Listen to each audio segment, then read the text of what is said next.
할렐루야. 할렐루야.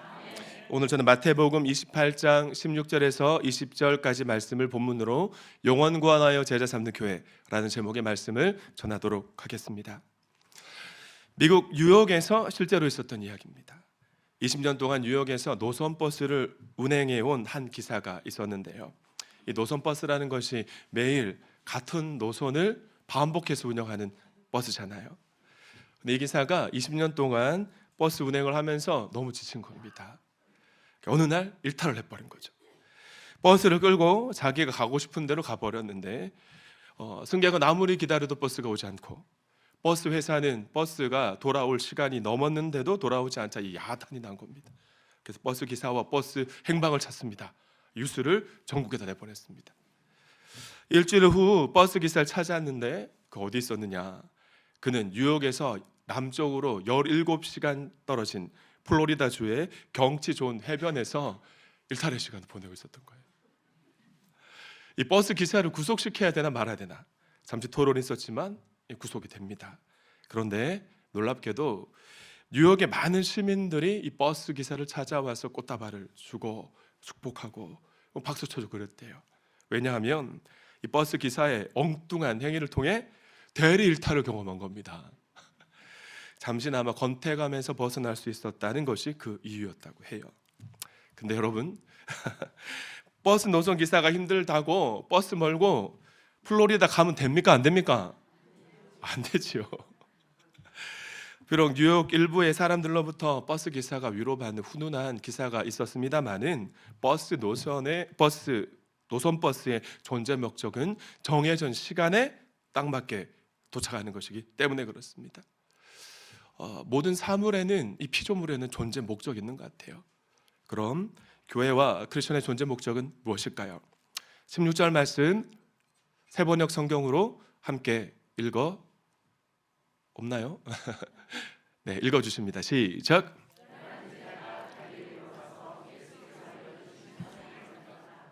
자, 지난 시간 우리는 예수님께서 12제자를 세우신 세 가지 목적에 대해 살펴보았습니다. 첫째, 예수님 곁에 머물게 하시려고. 두 번째, 세상으로 보내어져서 예수 그리스도께서 이미 승리하신 십자가와 부활의 소식을 전하게 하려고. 그리고 세 번째는 귀신 쫓는 권능을 주시려고 였습니다. 제자들은 이후 3년 동안 예수님과 함께 살면서 제자 훈련을 받았고요. 그리고 마침내 이 두 번째 목적, 그대로 예수님으로부터 세상으로 보냄을 받는 파송 시간이 된 것입니다. 그런데 이렇게 가슴 벅찬 현장에 12제자 중에 한 사람이 어디로 갔네요. 11제자만 있는 걸까요? 그 이유가 뭘까?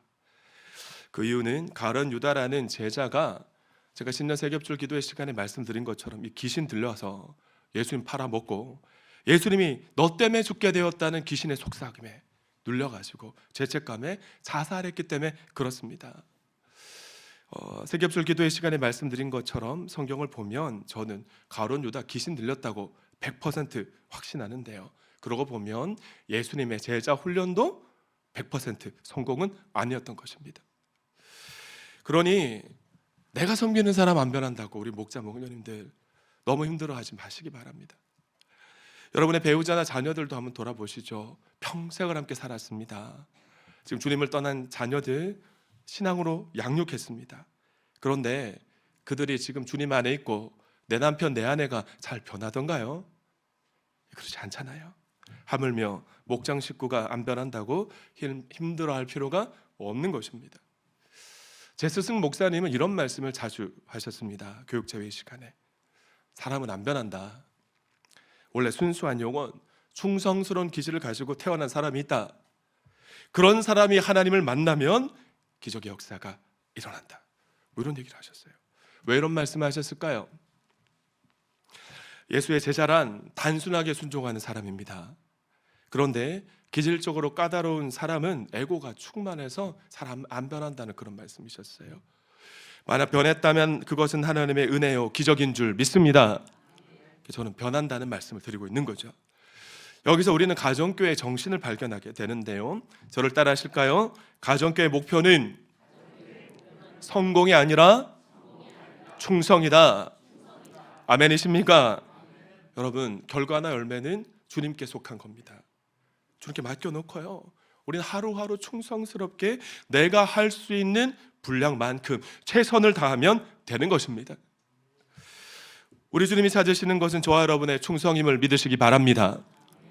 자, 그런데 17절 말씀을 보시면요, 11 제자가 부활하신 예수님을 만났습니다. 그런데 지금 그들이 부활하신 예수님을 그들의 눈으로 보고 있고요, 부활하신 예수님의 말씀을 그들의 귀로 듣고 있음에도 불구하고, 그러나 아직도 어떤 사람이 있었습니까? 예수님의 부활이 믿어지지 않아서 의심하는 사람이 있었다고 기록하고 있는 것입니다. 여러분, 이들은 예수님과 함께 지난 3년의 시간을 동고동락했고요, 예수님의 십자가와 부활의 사건을 그들의 눈으로 직접 목격한 사람입니다. 비단 이것만이 아니지 않아요. 부활하신 예수님이 이 땅에 머무시는 40일 동안 예수님으로부터 여러 차례 하나님 나라 복음에 대한 가르침을 최근까지 받아왔던 사람들인 것입니다. 그럼에도 불구하고 개역개정 성경으로는 아직도 의심하는 사람이 있더라. 이 모습이 우리의 모습인 것이죠. 우리 교회에는 소신자들이 많습니다. 우리 생명의 삶 수료하신 분 절반은 새가족들이신데요, 신앙생활을 시작한 지 얼마 되지 않으시는 분들 가운데 이따금 제가 이런 말씀하시는 분이 계세요. 의심이 찾아오셔서, 제가 신앙생활을 시작하긴 했는데 혹시라도 가스라이팅 당하고 있는 거 아닌지 모르겠습니다. 예수가 참신이 아니고 다른 신이 참신이면 어떡할까 걱정이 됩니다. 또 어떤 분들은 성경 말씀과 예수님의 부활이 믿어지지 않아서 고민하실 것 같아요.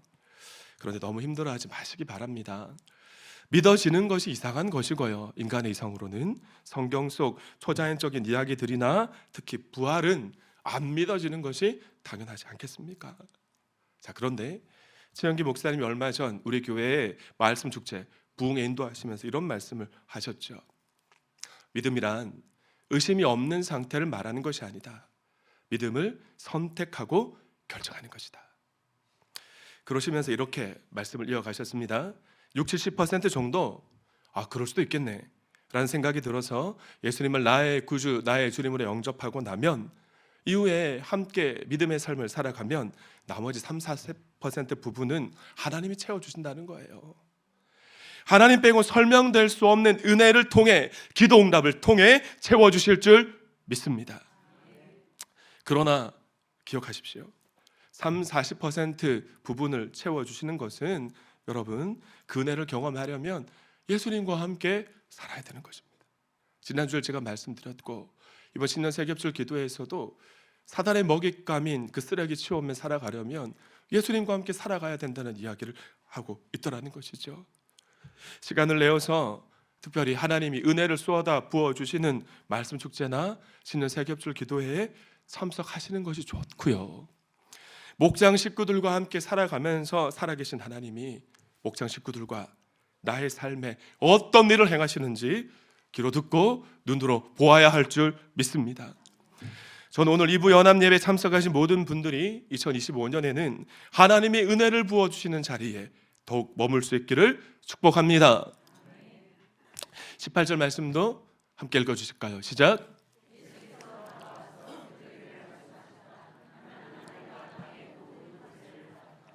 여러분, 예수님이 십자가 위에서 숨을 거두시기 직전에 하신 말씀들을 떠올려 보시죠. 어떤 말씀들이 있나요? 다 이루었다. 요한 사도에게 육신의 어머니 마리아를 의탁하면서 보라 내 어머니다와 같은 가상 칠언이 그것입니다. 육신의 죽음을 앞두신 예수님의 마지막 유언은 가상 칠언인데요, 오늘 본문의 19절과 20절 말씀은 이제 예수님께서 부활하시고 원래 본인이 계셨던 하나님 보좌 우편으로 돌아가시면서 제자들에게 주신 영적 유언과도 같은 말씀이신 것입니다. 한 나라의 대통령이나 대기업 회장만 봐도 그 권세가 여러분 얼마나 대단합니까? 지금 우리나라 대통령은 그 권세를 잃어가고 있어서 저는 좀 마음을 많이 아파하는 그런 목사지만, 전 세계를 움직이는 미국의 트럼프 대통령의 권세도 사실 여러분 그 부분적인 권세일 뿐인 것이잖아요. 그러나 에베소 1장 20절부터 22절까지는 우리 예수님의 권세에 대해 이렇게 말씀하고 있습니다. 하나님께서는 이 능력은 성령님의 능력입니다. 그리스도 안에 발휘하셔서 그분을 죽은 사람들 가운데서 살리시고 하늘에서 자기의 오른쪽에 앉히셔서 21절 모든 정권과 권세와 능력과 주권 위에 만왕의 왕으로 삼으시고 이 세상뿐만 아니라 오는 세상에서 일컫는 모든 이름 위에 뛰어나게 하셨습니다. 22절 말씀은 여러분의 목소리를 읽어주십니다. 시작.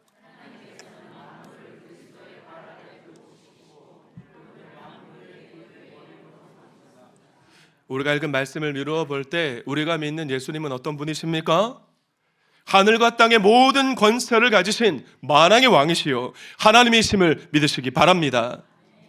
자, 그럼 그런 예수님이 11 제자에게 영적 유언으로 남기신 말씀, 나는 하늘과 땅의 모든 권세를 받았다라는 말씀을, 유언의 말씀을 남기시기 전에 자신의 선언과도 같은 자신이 어떤 사람인지 말씀을 하고 있는 것이 중요합니다. 뭔가 뜸을 들이고 계신 겁니다.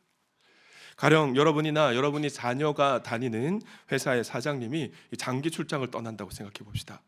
근데 여러분이나 여러분의 자녀를 부르시는 거예요. 그러시면서 자네, 내가 이 회사의 사장이라는 거 알아?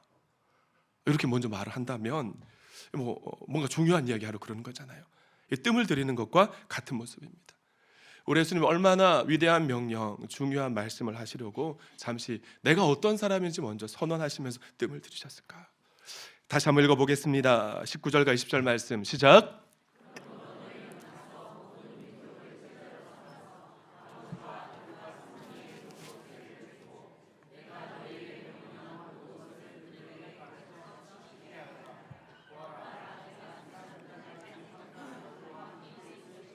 자, 말씀을 좀 띄워놔 주시고요.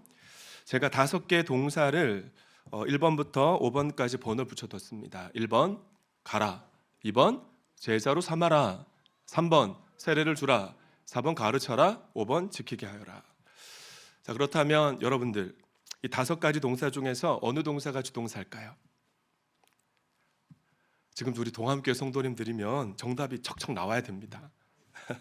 그러나 우리 교회는 새롭게 늘 믿으시는 새 가족들이 계시기 때문에 대부분이 잘 알고 계시겠지만 제가 또 한번 반복해서 말씀을 드리고자 합니다. 한국말은 끝에 있는 동사가 중요하잖아요. 그렇죠? 그래서 한글 성경으로 읽으면 가르쳐 지키게 하여라가 제일 중요한 명령형 동사인 것처럼 보입니다. 그래서 과거 한글 성경을 읽고 묵상하셨던 많은 목사님들이 설교가 제일 중요하다 생각했어요. 성경 공부가 중요하다고 막 강조하셨던 이유가 바로 여기에 있는 것입니다. 자, 그러나 신약 성경은 어느 나라 말로 쓰여졌습니까? 히브리어 구약 성경이고 헬라어로 쓰여졌죠. 그리스 말로 쓰여졌습니다. 그래서 제가 헬라어로 설명드리는 것이 가장 잘 설명드릴 수 있지만 헬라어 막 이렇게 어려운, 한 번도 제대로 보지 않은 언어로 설명드리면 더 까다롭고 힘들게 느껴질 것 같아서 헬라어와 문법이 같은 영어 성경으로 설명드리겠습니다. 자, 보시면 영어 성경으로 보면 어느 동사가 주동사인지를 발견할 수 있습니다. 자, 3번 baptizing이나 4번 teaching처럼 단어 끝에 ing가 붙어 있는 단어는 뭐뭐 하는 이라는 뜻을 가진 현재 분사잖아요. 보조 동사지만 동사는 아닌 것입니다.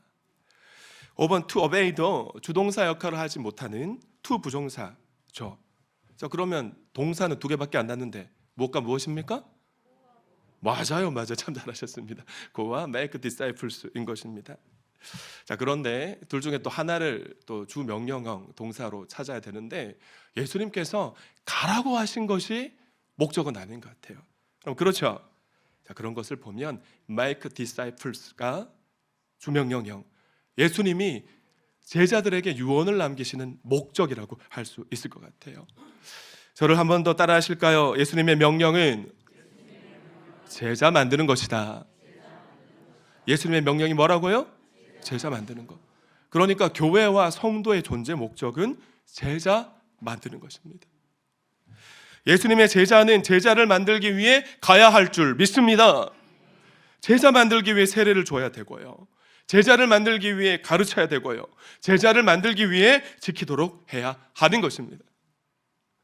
우리가 만약 예수님의 제자가 맞다면 교회의 머리이신 예수님께서 교회에게 주시는 명령은 제자 만드는 것임을 믿고 그렇게 살아가야 할 것입니다. 제자 만드는 거, 제자 만드는 거.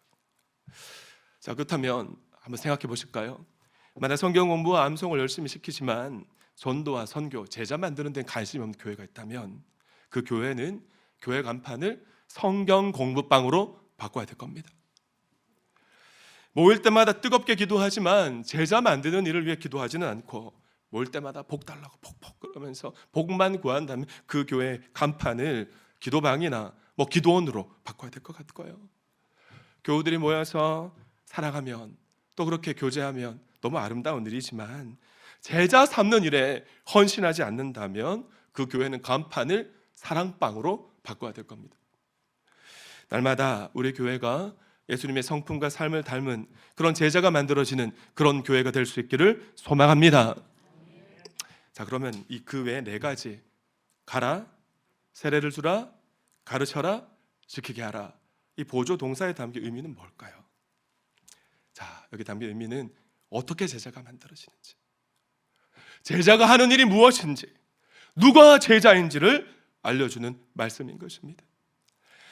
5가지 전체를 종합해서 한 문장으로 바꾸면 예수님의 유언과도 같은 명령이 한 문장으로 정리가 되는데요. 한 번 더 따라 하실까요? 영혼 구원하여 제자를 만들어라.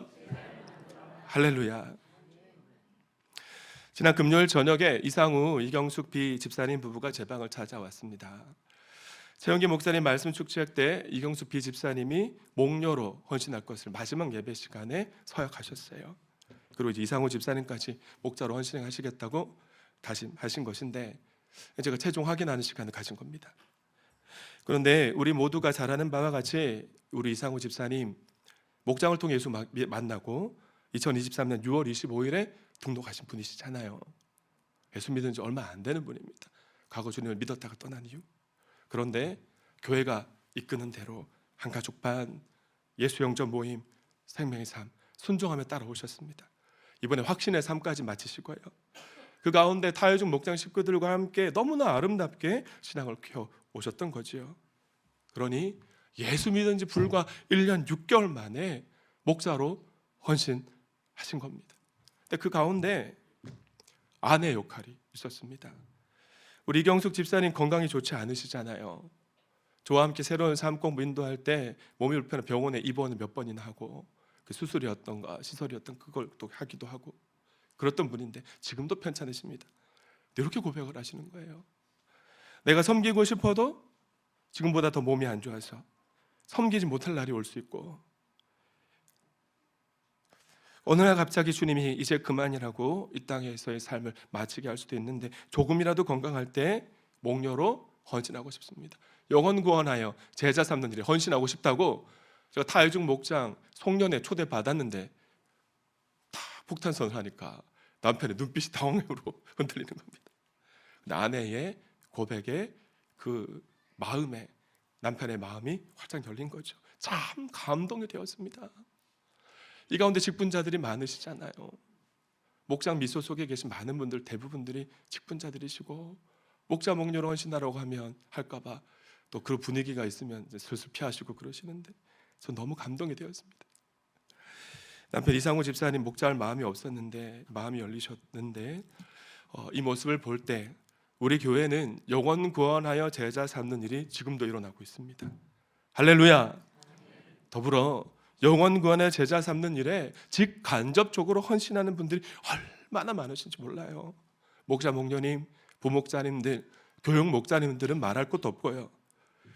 영혼 구원하여 제자 삼는 일을 위해 중보기도 하시고 이 모양 저 모양으로 이름 없이 빛도 없이 동력해 주시는 분들까지. 이 땅에 수많은 교회들이 있지만 진짜 주님이 기뻐하시는 교회는 비신자 영혼을 구원하여 예수 그리스도의 제자로 만드는 우리 교회 같은 교회인 줄 믿습니다. 2025년 우리 교회는 더욱 영혼 구원하여 제자 삼는 그런 교회가 되기 위해 첫째, 예수님처럼 어떻게 해야 됩니까? 찾아가야 됩니다. 예수님 당시 종교 지도자가 세리를 찾아간다는 것은 자신의 평판과 명성을 포기하는 것과 같은 행위였습니다. 그럼에도 불구하고 우리 예수님 동족들이 매국노라고 멸시하는 레위라는 세리를 찾아가셨어요. 그에게 나를 따르라라고 명령할 때 레위는 예수님을 따름으로 예수님의 제자가 되어졌고요. 예수님은 그에게 하나님의 선물이란 뜻을 가진 마태라는 이름을 지어 주셨습니다. 또 예수님은 가다라 지방에 귀신 들린 두 사람을 찾아가셨습니다. 피곤하셨지만, 풍랑이 앞을 가로막았지만, 가족조차 포기한 그들이었지만 일부러 찾아가셔서 그들에게서 귀신을 쫓아주시고 그들에게 자유와 해방을 선포해 주셨던 것입니다. 우리도 찾아가야 됩니다. 교회를 5년에서 7년 정도 다니면, 얼마 전 통계를 보니까 안 믿는 친구가 하나도 없으신대요. 그래서 비신자에게 찾아가기보다 우리에게 오라고, 이제 주일 예배 시간 오라고 이렇게 우리는 기다리잖아요. 처음 예수님을 영접하고 1년에서 2년 동안은 세상과의 여러분 분리가 필요합니다. 실제로 아직 예수 그리스도의 온전한 제자가 되지 못했는데 세상 사람들과 휩쓸려서 이리저리 흥청망청하면 다시 세상으로 끌려갈 가능성이 높기 때문에 그렇습니다. 자, 그러나 어느 정도 제자로 자랐다 싶으면 여러분 과거 친구들에게 가야 하는 것이에요. 함께 술 먹고 당구 치고 고스톱 치고 포커 치고 골프 치면서 그렇게 살았던 그 친구들을 찾아가야 하는 겁니다. 왜 그렇습니까? 호랑이를 잡으려면 어디로 가야 되니까? 호랑이굴로 찾아가야 되니까. 옛말처럼 비신자를 만날 수 있는 문화센터나 아직 뭐 반사에 있는지 모르겠지만 반사회 같은 장소에 찾아가야 하는 것입니다. 그들에게도 나를 회복하고 치유하신 예수 그리스도가 필요하기 때문이에요. 우리 교회가 2025년에 더욱 영혼 구원하여 제자 만드는 그런 교회 되길 원한다면, 둘째, 예수님처럼 세례를 주어야 합니다. 여기서 세례를 준다는 것은 예수님을 영접하도록 돕는다는 것입니다. 여러분, 우리가 비신자에게 찾아가야 되는 이유는 그들하고 뭐 같이 어울려서 교제하기 위한 게 아니잖아요. 궁극적인 목적을 잊어버리면 아무런 의미가 없는데 예수 그리스도를 소개하고 그들이 예수님 앞에 나오도록 하는 것이 목적인 것입니다. 그런데 오늘날 우리는 어떻습니까? 문제가 없는 것이 문제인 것 같은 오늘을 살아가지 않습니까? 문제가 없는 것 같아 보이는 사람도요, 여러분 가까이 다가가 보면 외로움을 느끼고 공허함을 느끼고 그렇게 정말 우울감 때문에 어쩔 줄 몰라 하는 사람들이 얼마나 많은지 몰라요. 서로 사랑해서 결혼한 부부의 사랑이 변한 것은 아닐 텐데, 얼마 전 통계를 보니까 이 부부가 얼마나 각자 서로 사랑에 목말랐으면 30, 40대 직장인 기혼자 2명 중에 한 사람이 나도 애인이 있었으면 좋겠다 항목을 체크해야 돼요. 10명 중에 3.5명이 과거와 현재 성관계를 맺고 있는 애인이 있었거나 있었다는 항목에 체크를 했다고 하는 거예요. 왜 이런 일이 일어날까요? 사랑받고 인정받고 싶은 그 마음이 텅 비어있기 때문에 그런 것 아니겠습니까? 그러나 텅 빈 배와 같은 비신자들의 마음과 우리 인생의 모든 문제는 오직 예수 그리스도만 해결해 주실 수 있는 줄 믿습니다. 그 소식을 가지고 그들에게 가야 하는 겁니다. 어떻게 해서든지 예수를 소개해서 영접하게 하고 성령 세례를 받게 해야 하는 것이죠. 그리고 세 번째, 우리가 영혼 구원하여 제자 만드는 예수님의 기뻐하시는 교회가 되길 원한다면 가르쳐야 됩니다. 예수님은 때로는 성경을 풀어주신 설교로, 때로는 비유의 말씀을 다시 한번 제자들에게 풀어주시는 가르침을 주셨는데요. 여러분 이제 리딩 지저스 하시면서 복음서 다 한 번씩 이제 접하셨잖아요. 성경을 한번 깊이 들여다보시죠.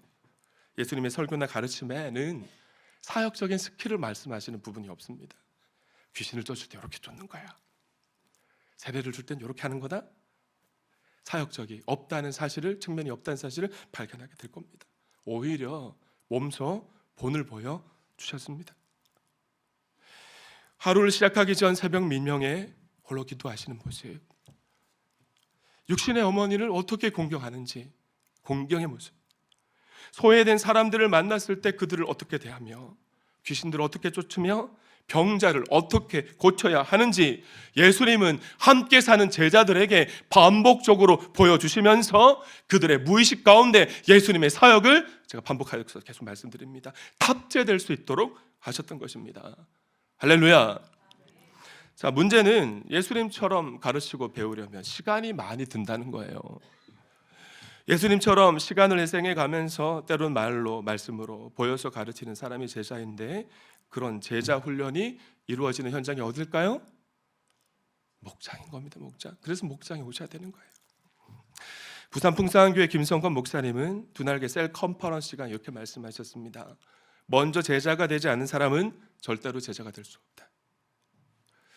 자신의 신학과 경험으로 막 똘똘 뭉친 목사님들이 자리에 쫙 앉아 계신 겁니다. 그래서 무슨 말 하는지 한번 보자 이렇게 계시니까, 당신들 먼저 제자가 되어야 당신들도 제자가 될 수 있다는 말씀을 하셨던 거죠. 사랑하는 여러분, 먼저 제자가 될 수 있기를 부탁드립니다. 목장에 참여하셔서 목자 목녀님, 여러분의 신앙의 연륜보다 짧다 할지라도 그들 삶 속에 가르침이, 주님 주시는 교훈이 받으시고요, 그리고 여러분은 여러분이 만난 예수님을 다른 목원들에게 삶으로 가르칠 수 있기를 축원합니다. 끝으로 네 번째, 예수님처럼 지키게 해야 됩니다. 제가 파악해 보니까 우리 교회 성도님들은 생명의 삶은 한 두세 번 하신 분들도 있고, 새로운 삶의, 경건의 삶의 필수 과목까지 하신 분들이 꽤 많으셨거든요. 여러분은 배운 대로 삶 공부나 예배 시간에 하나님 앞에 서약한 대로 다 지키면서 살고 계시죠? 네, 웃음으로 제가 답을 들은 걸로 하겠습니다. 다 배우셨는데 왜 못 지키십니까? 지키려는 의지가 없어서, 노력이 부족해서는 아닐 것 같아요. 예수님을 사랑하지만 베드로가 예수님을 3번 부인했던 것처럼 육신의 연약함 때문에 지키고 싶어도 못 지키는 겁니다. 성도님들, 예수님처럼 지키게 한다는 것은요, 어떤 규칙을 딱 세워놓고 육신의 연약함 때문에 규칙을 어기면, 당신 규칙 어겼잖아, 말씀 봐, 말씀 다시 또 어겼어, 그거 죄다, 크리스찬답게 안 살 거야? 목자 목녀가 왜 그래? 이렇게 하는 것이 아닙니다. 수치심과 죄책감을 심어주는 방식으로 지키도록 하는 것이 아니라는 사실입니다. 예수님처럼 용납하고 기다려주고 버텨주고 칭찬해주고 다시 한번 기회를 주어서 지키도록 하는 것이라는 것이죠. 우리는 베드로가 예수님을 모른다고 3번이나 부인한 사실을 잘 알고 있습니다. 마지막 3번째는 저주와 맹세까지 하면서 예수님을 부인했죠. 바로 그 순간 새벽닭이 울렸습니다. 이때 베드로의 눈과 예수님의 눈이 마주쳤어요. 그때 예수님이 베드로를 어떤 표정, 어떤 눈빛으로 바라보셨겠습니까? 야, 너 똑바로 못해? 이럴 거면서 그렇게 큰 소리 쳤냐? 그러고도 내가 내 수제자라고 할 수 있냐? 뭐 그런 표정과 눈빛으로 바라보셨겠습니까? 그렇지 않을 것입니다. 만약 그랬다면 베드로는 예수님의 제자로 다시 돌아오지 않았을 것 같아요. 그날 밤 예수님의 표정과 눈빛은 베드로를 불쌍히 여기시고 그럴 수 있어 라고 용납하시는 눈빛, 표정이었을 겁니다. 그렇기 때문에 오히려 더 베드로는 양심의 가책이 있었고 예수님의 죽음이 한편으로는 해방이었을 것 같아요. 그런데 예수님이 부활하셔버린 겁니다. 예수님을 다시 만나야 되는 거예요. 욕하고 저주까지 하며 맹세까지 하면서 예수님을 부인했으니 부활하신 예수님을 다시 만날 엄두가 베드로는 나지 않았던 겁니다. 그래서 어떻게 했습니까? 갈릴리 바다로 낙향해 버리죠. 혼자 내려가지 않고 다른 제자들까지 데리고 내려가 버렸습니다. 예수님이 볼 때 얼마나 괘씸한 일입니까? 그러나 우리 예수님은 그런 베드로를 한 번 더 찾아가 주십니다. 손수 앞순 십사를 차리시고 예수님과 함께했던 아름다운 추억, 예수님을 부인했던 그날 밤의 아픈 기억을 직면하게 하시면서 그의 상처를 치유해 주셨던 거죠. 그날 너 왜 그랬니? 한마디 묻지도 않으셨습니다. 오히려 너가 나를 사랑하느냐, 너가 이 사람들보다 나를 더 사랑하느냐 물으시면서 내 양을 먹이라, 내 양을 치라, 내가 십자가에 몸버려 죽으면서까지 구원한 이 양들을 너에게 맡긴다고 그렇게 부탁하신 것입니다. 사명을 빼앗아 버리지 않으시고 예수님을 사랑하는 마음을 불일 듯 일으키셔서 베드로의 아픈 상처, 감정적 쓰레기, 신년 세겹절 기도의 시간에 배웠던 사당의 먹잇감을 성령의 불로 태워주신 줄 믿습니다. 과거 제가 어린이 제자 훈련할 때 규칙을 정해놓고 어기면 벌점 주고 막 그랬거든요. 그런데 다음에 어린 전도폭파 훈련을 평신도에 위임하고 보니 이 평신도 훈련 교사들은 아이들 칭찬해 주는 거예요. 격려하고 기다려주고, 그러니까 아이들이 더 잘하는 겁니다. 우리 박사수 성도님 주보 칼럼에 기록이 되어 있지만 생명의 삶 일주하고 이 몸이 약한 분이시거든요. 근데 2시간만 하니까 큰일 났고 몸도 안 좋다 싶으니까 우리 김영건 권사님께 연락했잖아요. 지킬 수 있도록 권면해주고 다시 한번 세워주는 그 일들 해주셨기 때문에 오늘 수료식까지 있을 수 있었던 거죠. 제가 평신도 훈련 교사들이 아름답게 아이들 세워가는 모습을 보면서 처음으로 내가 틀렸을 수도 있겠다라는 생각을 했던 것 같습니다. 사랑하는 도안가족 여러분, 예수님처럼 지키게 해서 예수 그리스도의 제자로 만든다는 것은 예수님처럼 긍휼의 마음으로 바라보고 아내든 남편든 자녀이든 목장 식구든 격려해주고 기다려주고 칭찬해주고 버텨주고 다시 한번 기회 주는 것임을 믿으시기 바랍니다. 말씀을 맺습니다. 교회 다닌 한 부부가 있었습니다. 그게 부부싸움을 했어요. 그리고 아내가 나 교회 안 간다고 선언을 하고 안 나오게 된 겁니다. 근데 혼자 주일 예배에 다녀온 남편이 하루는 양손에 온갖 선물과 꽃다발을 하나를 안고 아내에게 다가왔습니다.